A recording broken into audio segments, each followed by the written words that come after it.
Hi good morning everybody. രാവിലെ തന്നെ നേരം വെളുക്കാനുള്ള ബഡീസ്. എന്തായാലും നമ്മൾ ബാംഗ്ലൂരിലേക്കുള്ള യാത്ര ആരംഭിച്ചിട്ടുണ്ട് കേട്ടോ. നല്ല കാലാവസ്ഥയുടെ ഒരു രക്ഷയില്ല. നല്ല തണുപ്പോട് കൂടിയുള്ള കാലാവസ്ഥയാണ്. വണ്ടിയിൽ ഇങ്ങനെ ഈ തണുപ്പത്ത് ഇങ്ങനെ രാവിലെ പുലർച്ചെ ഇങ്ങനെ വണ്ടി ഓടിച്ച് പോവാന്ന് പറഞ്ഞാൽ വേറെ വൈബ് തന്നെയാണ്. അല്ലേ? നമ്മളിങ്ങനെ പോയിട്ട് വന്നിട്ട് ഈ വാഹനം കൊണ്ട് എന്തിനാണ് ഇറങ്ങിയെന്ന് ചോദിച്ചിട്ടുണ്ടെങ്കിൽ ചെറുതായിട്ടൊരു ട്രിപ്പ് മൂഡ്, അതായത് കുറച്ച് റൈഡിങ് ഗിയേഴ്സ് എനിക്ക് വാങ്ങാണ്ട്. അപ്പോൾ അതോട് കൂടിയിട്ട് നൈസായിട്ട് റൈഡും കൂടിയും ആയാലോ എന്നുള്ള എൻ്റെ ഒരു മൈൻഡോട് കൂടിയിട്ടാണ് നമ്മൾ ഈ വണ്ടി എടുത്ത് ഇറങ്ങിയിട്ടുള്ളത് കേട്ടോ. എന്തായാലും ഡോമിയുമായിട്ടുള്ള യാത്ര എന്ന് പറയുന്നത് വേറൊരു ഫീൽ തന്നെയാണ്. ഒരു രക്ഷയില്ല. ഈ വാഹനം കൊണ്ട് നടക്കുന്ന ആൾക്കാർക്ക് നന്നായിട്ട് അറിയാം. ടൂറിങ് പർപ്പസിന് ഈ വണ്ടി വേറെ ലെവലാണെന്നുള്ള കാര്യത്തിന് യാതൊരു സംശയവുമാണ് കേട്ടോ. ആർക്കും സംശയം ഉണ്ടെങ്കിൽ വണ്ടി ഓടിച്ച് നോക്കിക്കോളി. അപ്പം ആ സംശയം മാറി കിട്ടും. ഡോമി 400 അവിടെ അങ്ങനെ കിടക്കുന്നുണ്ട് കേട്ടോ. നമ്മൾ അടുത്ത വീഡിയോ ചെയ്യാൻ വേണ്ടിയിട്ട്, അതായത് ബാംഗ്ലൂരിലേക്ക് പോണ വഴിയാണ്. നമ്മളിതാ അവിടെ ഇങ്ങനെ എയർപിൻ ബെൻഡിൽ ഇങ്ങനെ സൈഡാക്കിയിട്ടുള്ളതാണ്. കുറച്ച് അടിപൊളി ഏരിയയാണ്. അപ്പോൾ അങ്ങനെ സൈഡാക്കിയാണ് കേട്ടോ. അപ്പോൾ ബാംഗ്ലൂരിലേക്ക് പോണ വഴിയിലാണ് നമ്മൾ. താമരശ്ശേരി ചുരം കയറിക്കൊണ്ട് കേട്ടോ.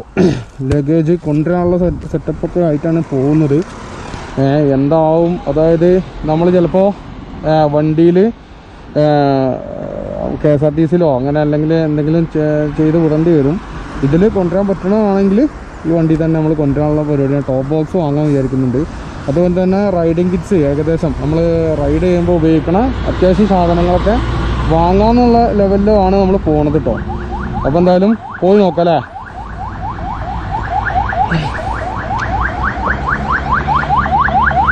എന്തായാലും കർത്താവ് രക്ഷിക്കട്ടെ, ദൈവം രക്ഷിക്കട്ടെ. കർത്താവിനല്ല, ദൈവം.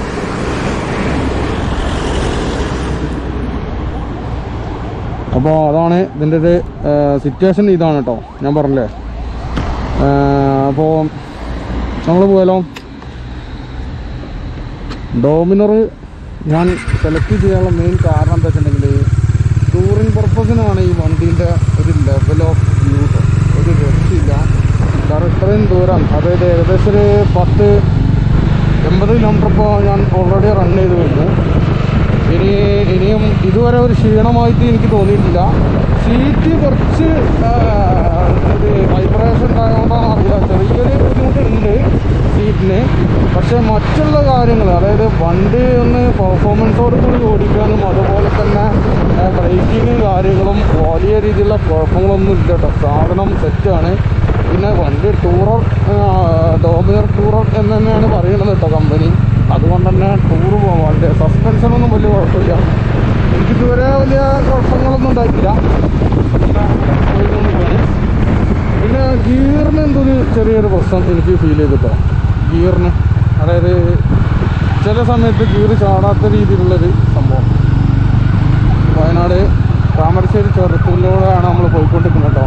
ഇവിടുന്ന് നേരെ സുൽത്താൻ ബത്തേരി ഗുണ്ടൽപേട്ട, അത് അവിടുന്ന് മൈസൂർ, അത് കഴിഞ്ഞിട്ട് പോകും. മൈസൂർ ആംബുലൻസ് രണ്ടാമത്താണല്ലോ. എന്തായാലും ദൈവം കാക്കട്ടെ, കുഴപ്പങ്ങളൊന്നുമില്ല, രക്ഷപ്പെട്ടോ. അതെല്ലാം നമുക്ക് ചെയ്യാൻ പറ്റുള്ളൂ. അപ്പോൾ മൈസൂർ പാലസിൽ കയറണമെന്നുണ്ട്. എങ്ങനെ നോക്കാം, നമ്മൾ പോകണമെന്നനുസരിച്ച് നമുക്ക് ചെയ്യാം. റൈഡിങ് ഗിയേഴ്സ് വാങ്ങാൻ മാത്രമല്ല, നമ്മളൊരു യാത്ര പോകുമ്പോൾ അത് മാക്സിമം നമുക്ക് കഴിയുന്ന രീതിയിൽ ഒന്ന് സെറ്റപ്പാക്കാൻ നമ്മളെല്ലാം ശ്രമിക്കുമല്ലോ അല്ലേ. അതുപോലെ തന്നെ ഞാനും ശ്രമിക്കുന്നുള്ളൂ. എനിക്ക് മൈസൂർ പാലസ് കാണണം, കുറേ കാലത്തെ ആഗ്രഹമാണ്. ഇതുവരെ ഞാൻ ചെയ്തിട്ടില്ല. അപ്പോൾ നമുക്കൊന്ന് ജസ്റ്റ് അതിൻ്റെ ഉള്ളിൽ എങ്ങനെയാണ് ഒരു ഐഡിയ ഇല്ല കേട്ടോ. അതായത് ബാംഗ്ലൂരിലേക്ക് തന്നെ ഞാൻ ഫസ്റ്റ് ടൈമാണ് ബൈക്കായിട്ട് യാത്ര ചെയ്യുന്നത്. ബൈക്കായിട്ട് ഫസ്റ്റ് ടൈമാണ് പോകുന്നത്. അല്ല, ഒരു വട്ടം ഞാൻ റേസെറ്റായിട്ട് പോയിട്ടുണ്ട്. റേസെറ്റ് യമഹേൻ്റെ റേസെറ്റായിട്ട് ഞാൻ ഒരു തവണ പോയിട്ടുണ്ട്. അന്ന് ഞാൻ ആകെ അട്ടപ്പെട്ടെല്ലാം ലോക്കാണ്, ഒരു രക്ഷയില്ല. വണ്ടി ഊരൊക്കെ എന്തൊക്കെയോ ആയി. അത് സ്കൂട്ടറാണ് കേട്ടോ. വേറെ കാര്യം, അന്നിൻ്റെ അടുത്ത് സ്കൂട്ടർ ആ വണ്ടിയാണ് ഉണ്ടായിരുന്നത്.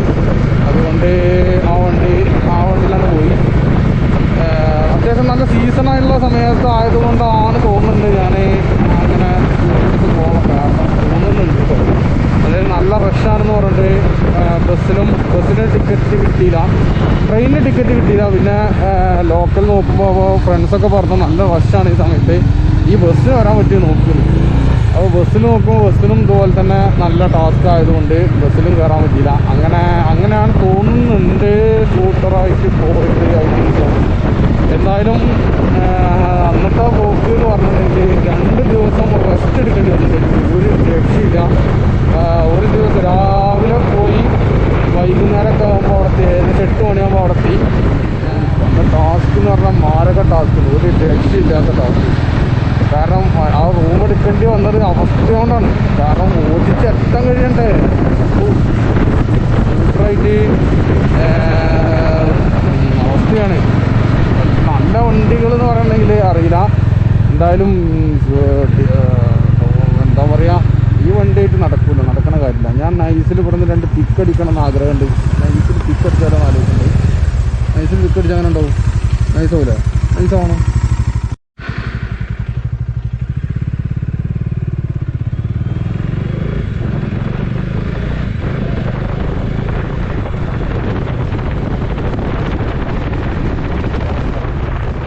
അങ്ങനെ നമ്മൾ കീശ്ശേരി, അരീക്കോട്, മുക്കൊക്കെ കഴിഞ്ഞ് താമരശ്ശേരി ഇങ്ങനെ കഴിഞ്ഞ് ഇതാ വയനാട് ചുരം ഇങ്ങനെ കയറിക്കൊണ്ടിരിക്കണം കേട്ടോ. അതായത് താമരശ്ശേരി ചുരം ഇങ്ങനെ കയറിക്കൊണ്ടിരിക്കുകയാണ്.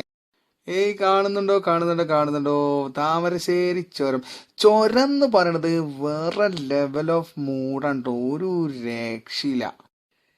കാരണം എന്താ വെച്ചിട്ടുണ്ടെങ്കിൽ ഈ കാട്, മല, കുന്ന് അങ്ങനത്തെ കാര്യങ്ങളൊക്കെ ഭയങ്കര ഇഷ്ടമാണ്. ഒരു രക്ഷയില്ല, ഭയങ്കര ഇഷ്ടം എന്ന് പറഞ്ഞാൽ ഭയങ്കര ഇഷ്ടമാണ്.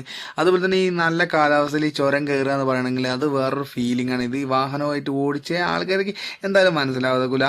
എന്തായാലും ഞാൻ വല്ലാണ്ട് തള്ളണില്ല. അപ്പം അങ്ങനെ കയറിക്കൊണ്ട് കേട്ടോ നമ്മൾ ചുരം.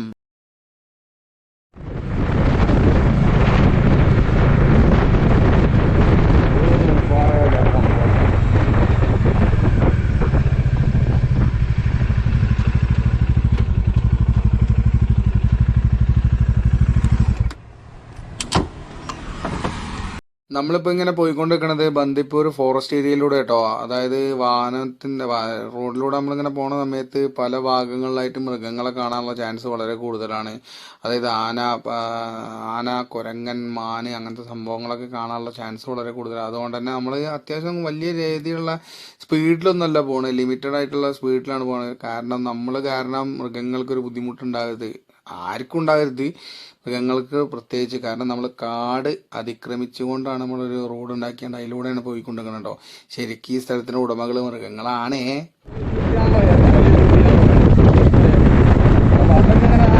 ആസ്വദിച്ചു കൊണ്ടുള്ള യാത്രയായിരിക്കും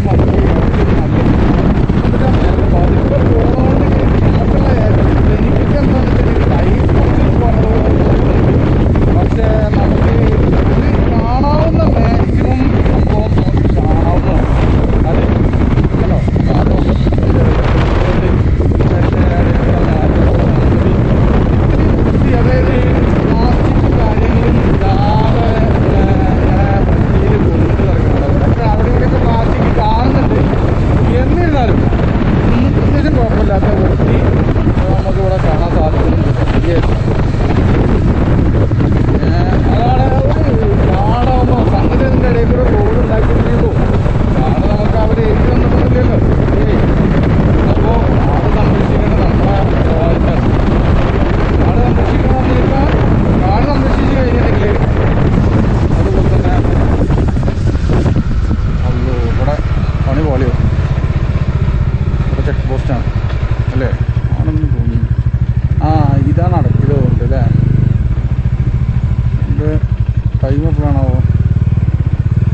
കാണുന്നില്ല.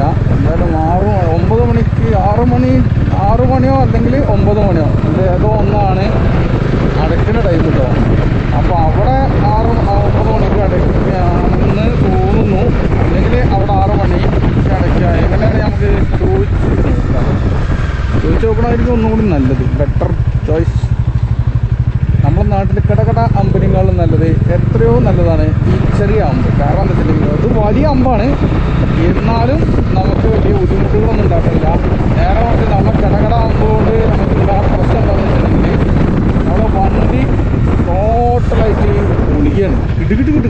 കിടുകിട്ട് കിടുകിട്ട് വണ്ടി ഇടയ്ക്ക് ഇങ്ങനെ അമ്പ് വരുമ്പോൾ എല്ലാ വണ്ടികളും ഒരുപോലെ നിൽക്കും. അതാണ് അതിൻ്റെ ഒരു പോസിറ്റീവ് വശം. അതായത് നമ്മൾ ചവിട്ടുന്ന സമയത്ത് മറ്റേ വണ്ടിക്ക് ഓട്ടോമാറ്റിക്കലി ചവിട്ടും. നല്ല ഹമ്പായതുകൊണ്ട് നേരെ മറിച്ച് നമ്മളെ കടകടാമ്പാണ് ഒരു രക്ഷയില്ല. എല്ലാ വണ്ടികൾക്കും അത് പറ്റണമെന്നില്ല. ചില വണ്ടികൾ ജമ്പ് ചെയ്ത് പോവും. അത് ജെറ്റ് ഇട്ടുണ്ട് ജമ്പ് ചെയ്ത് പോകില്ലേ. വേസ്റ്റൊക്കെ തെണ്ടികൾ. സത്യം പറഞ്ഞാൽ എനിക്ക് തീരെ ഇഷ്ടമില്ലാത്തൊരു സംഭവമാണ് ഇങ്ങനെ വേസ്റ്റ് അലക്ഷ്യമാക്കി ഇടുന്നത്. നാട്ടിലൊക്കെ ഓക്കെയാണ്. നാട്ടിലൊക്കെ വേസ്റ്റ് തെണ്ടികളാണ്. എന്ത് ചെയ്യും? ഇതായിട്ട് ശിക്ഷ കൊടുത്തിട്ടുണ്ടെങ്കിൽ കുറേയൊക്കെ മാറ്റം വരും. പിന്നെന്താ വെച്ചിട്ടുണ്ടെങ്കിൽ എല്ലായിടത്തും വേസ്റ്റ് ഇടാനുള്ളൊരു സംഭവം കിട്ടും. പക്ഷെ കാട്ടിൽ വേസ്റ്റ് ഇടാനുള്ള സംഭവം വെക്കേണ്ട ആവശ്യമില്ല. എന്നാലും ചുമ്മായിരിക്കട്ടെ. അങ്ങനെയെങ്കിലും കുറച്ച് ബോധവാന്മാരായിട്ട് അതിൽ കൊണ്ടിരിക്കുമല്ലോ.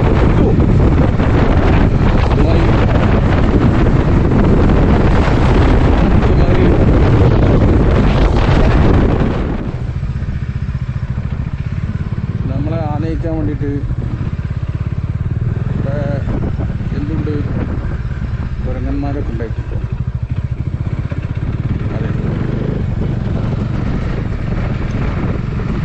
അപ്പോൾ അങ്ങനെയാണ് കാര്യങ്ങളുടെ കിടന്ന് അപ്പോൾ അങ്ങനെ ഹമ്പ് ഇപ്പം മെയിൻ ഹൈലൈറ്റ് കേട്ടോ. ബാക്കിയുണ്ടെങ്കിൽ നമുക്ക് ആന പുലി അങ്ങനത്തെ സാധനങ്ങളൊക്കെ നമുക്ക് കാണാവുന്നതാണ്. ബാക്കിയുണ്ടെങ്കിൽ മാത്രം. അതെ, കഴിഞ്ഞ പ്രാവശ്യം വണ്ടി പോകുന്ന സമയത്ത് കണ്ടിട്ടുണ്ടായിരുന്നു. നമ്മുടെ വീഡിയോ തന്നെ വയനാട് ട്രിപ്പ് എന്ന് പറഞ്ഞിട്ട് അതിൽ കണ്ടിട്ടുണ്ടായിരുന്നു. നല്ല ഒരുപാട് ആനകളുണ്ടായിരുന്നു. ഇത്തവണ കാണാൻ പറ്റുമോ എന്ന് പറഞ്ഞാൽ നോക്കാം. കണ്ടു നോക്കും. ഇതുപോലെ ഇങ്ങനെ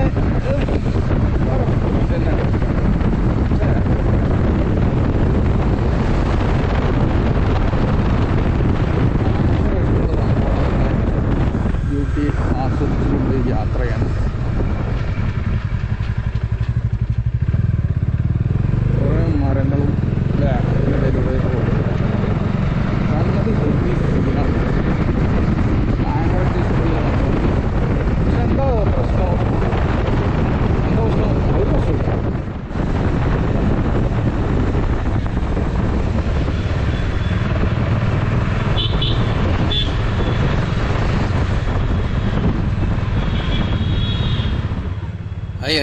എന്തോന്നടേ ഇത്?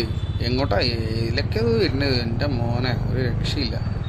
നമ്മൾ ഗുണ്ടൽപേട്ടൊക്കെ കഴിഞ്ഞ് ഇതാ മൈസൂർ ടൗണിൽ കൂടെ അങ്ങനെ യാത്ര ചെയ്തുകൊണ്ടിരിക്കണേ. കുറേ സ്ഥലമൊക്കെ നമുക്ക് മിസ്സായിട്ടുണ്ട്. കുറേ വീഡിയോസും മിസ്സായിട്ടുണ്ട്. നമുക്ക് ആ വീഡിയോസൊക്കെ കൂടി കൂട്ടിച്ചേർത്ത് ഒരു വീഡിയോ നമ്മൾ ഇറക്കുന്നതാണ് കേട്ടോ. ഏതായാലും അത് പോയിട്ടുണ്ട്. എങ്ങനെയെങ്കിലും ഒപ്പിക്കണം, സെറ്റാക്കണം. നമ്മളിവിടെ ബാംഗ്ലൂർ JC റോഡിലുള്ള ഷോപ്പുകളിലേക്കാണ് പോയിക്കൊണ്ടിരിക്കുന്നത് കേട്ടോ. അതാക്കണത് അവിടെ നമ്മളെ R15 V3 ഒക്കെ എന്താ പറയുക റിയർ കൗളിൻ്റെ പ്രൊട്ടക്ഷൻ ഗാർഡ് കിടക്കുന്നുണ്ട്. ഇവിടെ എക്സോസ്റ്റുകളൊക്കെ കിടക്കുന്നുണ്ട്. വാഹനങ്ങളുടെ സകലമാന ആക്സറീസും ഇവിടെ അവൈലബിൾ കേട്ടോ. ഇത് ഓൾട്രേഷൻ, അതായത് കസ്റ്റം ചെയ്ത പാർട്സ് മൊത്തം ഇവിടെ അവൈലബിൾ ആണ്. ഈ ഷോപ്പുകളിലൊക്കെ നമ്മൾ കാണില്ല. അതാ സ്റ്റിക്കേഴ്സ്, അതുപോലെ തന്നെ ടേൺ ഇൻഡിക്കേറ്റേഴ്സ്, കോട്ടുകൾ, വിങ്ഷീൽഡ്, ടോപ്പ് ബോക്സ്, എല്ലാ സാധനമുണ്ട്. സകലമാന സാധനം ഇവിടെ അവൈലബിൾ ആണ് കേട്ടോ ഈ ഷോപ്പുകളിലൊക്കെ. അടിപൊളി വ്യത്യസ്തമായിട്ടുള്ള ബ്രാൻഡുകളുടെ എക്സോസ്റ്റുകൾ കാണുന്നുണ്ട്. എക്സോസ്റ്റ് പൈപ്പ് കാണുന്നുണ്ട്. പിന്നെ അതാക്കുന്ന ഇവിടെ വിങ്ഷീൽഡ് കാരിയർ ടോപ്പ് ബോക്സ് ഫിറ്റ് ചെയ്യാനുള്ള കാരിയർ കാണുന്നുണ്ട്. വിങ്ഷീൽഡ് പല വണ്ടികൾക്കും പറ്റുന്ന വിങ്ഷീൽഡ് കാണുന്നുണ്ട്. പിന്നെ അതാ ഈ വശത്ത് കോട്ട് ഇങ്ങനെ വന്നിട്ട് ടോപ്പ് ബോക്സ്, അതുപോലെ തന്നെ പല സാധനങ്ങൾ കേട്ടോ. ഒരു രക്ഷയില്ലേ. റേറ്റ് എന്ന് പറഞ്ഞിട്ടുണ്ടെങ്കിൽ നമ്മൾ എങ്ങനെയാണോ റേറ്റ് പറയുന്നത് അതിനനുസരിച്ചാണ് ഇവർ ഡീൽ ചെയ്യട്ടോ. നമ്മൾ കൂടുതൽ പറഞ്ഞിട്ടുണ്ടെങ്കിൽ നമുക്ക് ആ കൂടുതൽ വിലക്ക് എടുത്തിട്ട് പോകണ്ട. ഒറ്റ വില പറഞ്ഞിട്ട് ആ വിലയിൽ ഉറച്ച് നിൽക്കുകയാണെങ്കിൽ ഏറെക്കുറെ നമുക്ക് സാധനം കിട്ടാൻ ചാൻസ് ഉണ്ട്. ഇപ്പം തീരെ തരാൻ പറ്റില്ല എന്നുണ്ടെങ്കിൽ അവർ ചവിട്ടി പിടിക്കും. അപ്പോൾ അതിനനുസരിച്ചൊന്ന് റേറ്റ് ബാർഗെയിൻ ചെയ്തൊക്കെ സെറ്റാക്കുകയാണെങ്കിൽ അത്യാവശ്യം സാധനങ്ങൾ നമുക്ക് ഇവിടുന്ന് പിക്ക് ചെയ്ത് പോകാവുന്നതാണ് കേട്ടോ. നമ്മളിപ്പോൾ എടുത്തിട്ടുള്ളത് എന്തൊക്കെയാണെന്ന് വെച്ചാൽ ടോപ്പ് ബോക്സും ജാക്കറ്റും അതുപോലെ തന്നെ നീ പേഡുമാണ് എടുത്തിട്ടുള്ളത്. പിന്നെ കുറേ സാധനങ്ങളുണ്ട്. അതൊക്കെ നമ്മൾ ഓർഡർ ചെയ്ത് പോവുകയാണ്. അതൊക്കെ നാട്ടിലേക്ക് എത്തുന്ന പറഞ്ഞത്. കുറച്ച് സാധനങ്ങൾ നമ്മൾ ബൈ ഹാൻഡ് കൊണ്ടുപോവുകയാണ് കേട്ടോ. അങ്ങനെ ബഡീസ് ഇതിൻ്റെ ഈ ചാവി എന്താണെന്ന് വെച്ചിട്ടുണ്ടെങ്കിൽ ഇതാ ടോപ്പ് ബോക്സ് ഫിറ്റ് ചെയ്തിട്ടോ നമ്മൾ.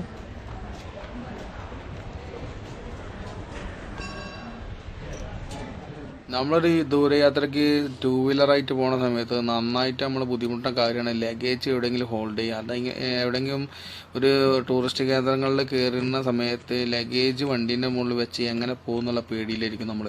അപ്പോഴാണ് ഈ ടോപ്പ് ബോക്സിൻ്റെ ഒരു ഉപകാരം എന്ന് പറയുന്നത് വേറെ ലെവലാണ്. അത് പറഞ്ഞാൽ നിങ്ങൾക്ക് മനസ്സിലാവില്ല, ചിലപ്പോൾ ഫീൽ ചെയ്യണത്. അതേപോലെ തന്നെ കുറച്ച് സാധനങ്ങളൊക്കെ നമുക്ക് ഹോൾഡ് ചെയ്ത് അതിൻ്റെ ഉള്ളിൽ വെക്കാം, ധൈര്യമായിട്ട് വെച്ച് വണ്ടീൻ്റെ മുകളിൽ വെച്ചിട്ട് തന്നെ പോകാവുന്നതാണ് കേട്ടോ. നമുക്ക് ഈ ടോപ്പ് ബോക്സ് നമുക്ക് അവിടുന്ന് ഈസി ആയിട്ട് റിമൂവ് ചെയ്ത് നമുക്ക് റൂമിലോ നമുക്ക് എങ്ങോട്ടാണെങ്കിലും കൊണ്ടുപോകാം. അതാണ് ഇതിൻ്റെ ഹൈലൈറ്റ് കേട്ടോ. ഒരു രക്ഷയില്ല. ബാഗാണെങ്കിൽ തൂക്കി പിടിച്ച് നടക്കാം, പക്ഷേ ടോപ്പ് ബോക്സ് അങ്ങനെ കൊണ്ടുനടക്കാൻ പറ്റില്ലെങ്കിലും എന്നാലും അത്യാവശ്യം കുഴപ്പമില്ലാത്ത രീതിയിൽ സേഫായിട്ട് എടുക്കാം. നമ്മളിപ്പോൾ അവിടെ നിന്ന് വാങ്ങിയിട്ടുള്ള ജാക്കറ്റും അതുപോലെ തന്നെ നീ പേഡും പിന്നെ ടോപ്പ് ബോക്സും ആണ് കേട്ടോ.